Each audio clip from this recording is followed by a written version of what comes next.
question de la pertinence des personnes à inviter sur l'audiovisuel public.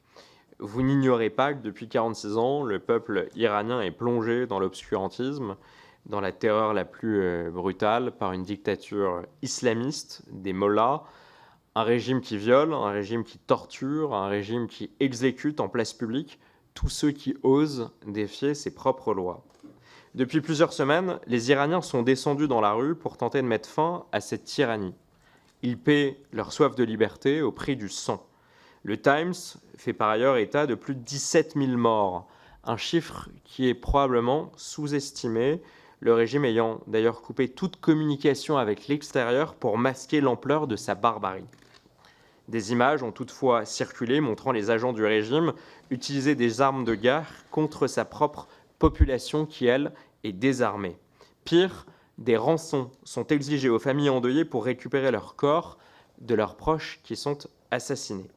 Et pourtant, le 18 janvier dernier, dans l'émission 7h50 du week-end, France Inter a offert son micro à Mohammad Amin-Nejad, ambassadeur de la République islamique d'Iran en France. Pendant plus de 10 minutes, il a pu dérouler la propagande d'un régime aux méthodes terroristes, affirmant, je le cite, qu'il n'avait pas de sang sur les mains et que le nombre de morts ne serait que de simples chiffres inventés par leurs ennemis, c'est-à-dire les États-Unis et Israël.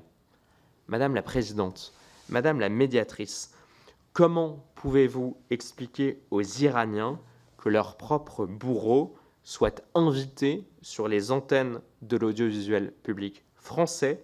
Est-ce que le comité d'éthique de Radio France s'est saisi de cette situation?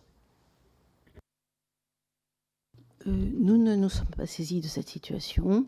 Nous n'avons pas reçu, à ma connaissance, et là aussi, il faudra que je le vérifie demain lors de notre réunion de protestation d'un auditeur. Je dois